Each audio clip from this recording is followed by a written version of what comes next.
자기 어린 아기를 데리고 오매 제자들이 보고 꾸짖거늘 예수께서 그 어린 아이들을 불러 가까이 하시고 이르시되 어린 아이들이 내게 오는 것을 용납하고 금하지 말라. 하나님의 나라가 이런 자의 것이니라. 내가 진실로 너희에게 이르노니 누구든지 하나님 나라를 어린아이와 같이 받아들이지 않는 자는 결단코 거기 들어가지 못하리라 하시니라. 아멘. 예수님이 사역하셨던 그 당시에 많은 사람들은 주님을 영접하고 주님을 맞이했습니다. 뿐만 아니라 자기의 자녀들이 함께 또 축복받고 소망을 받기를 원했던 어른들은 상당수가 있었죠. 그런 아이들이 순수한 어린아이들처럼 살아가는 것처럼 하나님께서는 그 순수한 어린아이의 마음을 갖고 살아가야, 예수님을 믿고 그렇게 따라가야 천국에 들어갈 수 있다는 그 사실을 오늘 본문에서 강조하고 있습니다. 내용관찰 1번을 봅니다. 사람들이 예수님께 데리고 온 이는 누구입니까? 자신의 어린아이를 데리고 왔죠. 그런데 이 성경에 대한 원어를 보면 이 어린아이는 4세에서 6세에 해당되는, 우리로 표현하면, 우리 교회로 표현하면 영아보호에 해당되는 그런 아이들을 하나님께 데리고 왔습니다. 2번입니다. 예수께서 어린아이들이 오는 것을 용납하신 이유는 무엇인가요? 오늘 본문에 등장하는 이 어린아이들, 이 어린아이의 특징은 무엇이냐? 자기가 의지할 수 있고 믿고 신뢰하고 사랑하는 대상이 바로 엄마이자 아빠라는 겁니다. 그런 어린아이들에게 있어서 아빠는 슈퍼맨이고 엄마는 원더우먼인 것이죠. 아이들이 볼 때 그 부모는 유일한 의지의 대상인 겁니다. 주님은 바로 그런 아이들을 보셨습니다. 아이들의 순수한 마음, 그 겸손한 마음을 지녀야 우리 모두가 다 천국에 들어간다는 사실을 말하고 계시는 것이죠. 예수님께서 아이들을 환영하는 이유는 그런 아이들이 그 순수한 마음을 가져야 나이가 70이든 80이든 100세를 넘던 모든 어른들이 그런 순수한 마음으로 천국에 들어갈 수 있기 때문입니다. 여러분, 하나님의 나라는 바로 그런 어린아이와 같은 순수한 심령을 소유한 자만 들어갈 수 있다는 사실을 기억하십시오. 여러분의 그 마음들이 순수하고 부드럽고 유하며 여러분의 그 열정적인 마음과 믿음과 신뢰가 어린아이처럼 날마다 순수한 동기로 가득 채워질 수 있기를 소망합니다. 우리 3번 연구와 묵상입니다. 예수님께서는 왜 하나님 나라를 어린아이와 같이 받아들이라고 하시나요? 어린아이들은 자신이 사랑하고 믿는 사람들에게 아주 단순함을 보여줍니다. 다른 것을 생각하지 않고 또 재지도 않고 오직 자기가 사랑하는 그런 어른들을 믿고 사랑합니다. 이 세상을 살아가는 모든 어른들, 말씀을 전하는 여러분과 저도 어린 시절에 그렇게 순수한 사랑이 있지 않았겠습니까? 세상을 모르던 시절입니다. 이 세상을 모른다는 말은 여러분, 돈이 무엇인지, 이익과 손해가 무엇인지 모르고 차별과 폭력이 무엇인지 모르고 권력이 무엇인지 전혀 모르던 시절, 성적인 욕망과 우쭐거림이 무엇인지 모르고 미움과 다툼과 분노가 무엇인지 모르던 그 순수한 순진무구한 시절, 그 어린 시절이 바로 우리에게 그 순수한 사랑은 다 누구나 있었습니다. 여러분, 아이들은 무엇이든지 듣는 대로 믿는다, 듣는 대로 믿어버린다는 그런 속성이 있죠. 터무니없는 것이라도 쉽게 믿기 때문에, 정말 아주 쉽게 믿어버리기 때문에 아이들은 잘 속는다는 그런 말들이 있습니다. 하지만 아이들이 잘 속는다는 게 보다도 아이들은 의심하지 않는다는 거예요. 아이들은 알고 있던 것과 사실과 다르게 직접 그들이 경험하고 배우지 않는 한 그대로 믿어버리는 그런 성품이 이 세상을 사랑하는 모든 아이들에게 공통적인 성품이 있는 겁니다. 그리고 또 하나 우리가 모두 아는 사실인데 아이들은 모든 것을 기쁨으로 받아들인다는 겁니다. 순수하게 받아들인다는 거죠. 심지어 그 아이들이 배우는 학업도 그리고 일들도 다 기쁘게 놀이로 받아들입니다. 우리는 반드시 아이들처럼 그렇게 꾸밈 없이 정직하고 그런 열린 마음으로 하나님 없이는 아무것도 할 수 없다는 그런 마음으로 우리 역시 순수한 동기가 다시 우리 마음에 재생산되어야 됩니다. 하나님 아버지께서는 우리가 아이들 같은 모습으로 그 순수한 모습으로 늘 주님의 전에 나오기를 원하십니다. 아이와 같은 단순함으로 그렇게 주님만 바라보고 주님이 나의 전부이시다는 사실로 살아가기를 소망하시죠.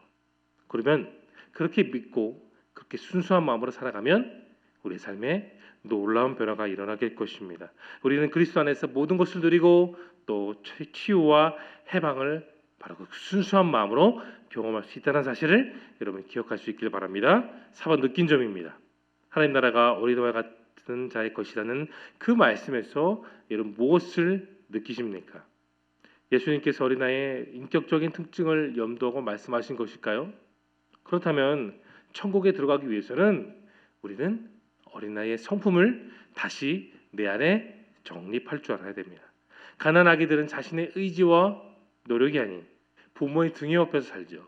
그리고 그 부모의 등에 업혀서 어린 시절 교회에 오게 됩니다. 철저히 그 영아들은 부모를 의지할 수밖에 없어요. 천국도 마찬가지입니다. 자신의 능력, 노력, 공로, 성취 때문에 가는 것이 아니라 오직 예수 그리스도의 그 핏값으로 주어지는 은총 때문에 우리 역시 천국에 들어가는 겁니다. 아이가 부모를 철저히 의지하는 것처럼 그 부모의 등에 업혀서 살아가는 것처럼 우리 역시 철저히 주님을 믿고 그 주님의 등에 업혀 살아가는 우리의 삶이 되어야 되는 것입니다. 우리가 나이를 먹습니다. 또 세상에 나아가 다양한 일들을 경험하고 다양한 직장에서 여러 가지 직분과 직급으로 우리는 살아갑니다. 그러나 우리의 인생이 세상으로 인해서 변화가 된다고 할지라도 우리의 중심은 늘 어린아이처럼 순수한 동기로 살아가야 함을 여러분 기억하십시오. 그래야 내가 70이건 80이건 더 많은 인생을 산다 할지라도 주님 말씀 앞에서 그 주님 앞에서 우리가 기쁨을 누릴 때 우리의 삶은 다시 역동적인 생명력으로 가득 차게 되는 겁니다. 하나님께서 어린아이와 같이 순종하는 그런 삶을 우리들에게 원하십니다. 바로 그렇게 순종하는 삶, 순수한 동기로 살아가는 사람들이 천국을 소유하는 사람들이죠. 그러나 순종할 마음이 있다고 해도 여러분 그 모두가 다 순종할 수 있는 것은 여러분 아닙니다.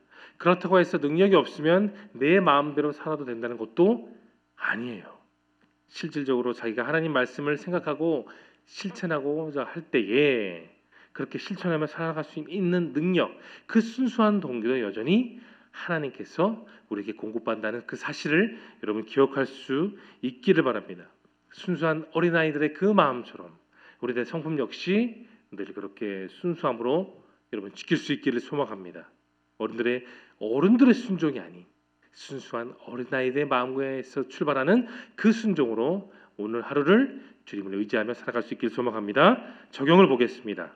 내가 어린아이와 같은 신앙으로 하나님 앞에서 순종하며 나아갔던 때는 언제입니까? 예수님은 한 어린아이를 세우시면서 제자들에게 이렇게 말했습니다. 마태복음 18장 3절에서 이렇게 말합니다. 진실로 너희에게 이르노니 너희가 돌이켜 어린아이들과 같이 되지 아니하면 결단코 천국에 들어가지 못하리라. 쉬운 말씀 같지만 여러분 이 말씀은 결코 쉬운 말씀이 아니에요. 어려운 말씀입니다. 여기서 돌이키다는 표현은 전혀 다른 세계관을 갖고 내가 새로운 사람이 되어 살아간다는 겁니다. 마치 요한복음 3장에 나와 있는 한밤중에 니고데모가 예수님을 만났을 때 그 거듭남이 무엇인지를 주님이 말했던 것 같은 그런 삶입니다. 변화되라. 어린아이처럼 되거라. 그렇지 않으면 너희들은 오라는 것을 얻지 못하리라고 우리에게 오늘 그렇게 말씀하고 있는 겁니다. 여러분 아이들은 순진합니다. 그런데 연약하고 또 실수해요. 아이들은 완벽하지도 않고 자기를 보호하지도 못하고 어떤 것을 재지도 않습니다. 아이들이 무모한 일을 가끔 저지를 때가 있을 겁니다. 그러나 주님은 늘 그 아이들과 함께 하시죠. 예수님은 자신을 따른 사람들에게 늘 이렇게 말씀하셨습니다. 너희가 내 나라에 정말 들어오고 싶으냐? 그러면 너희 앞에 서 있는 그 어린아이 같이 되거라. 이 아이는 내게 귀중하다라고 오늘 우리에게 말씀하십니다. 주님 앞에 서 있는 그 어린아이들처럼 여러분 하나님의 뜻대로 살아갈 수 있기를 바랍니다. 어른들의 그 뜻대로 살아가는 것이 아니라 순수한 아이들의 동기를 갖고 있는 그 모습처럼 여러분 주님과 함께 그런 삶을 살아갈 수 있기를 소망합니다. 마지막 결단을 보겠습니다. 어린아이처럼 온전히 하나님만 의지하고 순종하는 믿음을 지니기 위해 여러분 무엇을 결단하시겠습니까?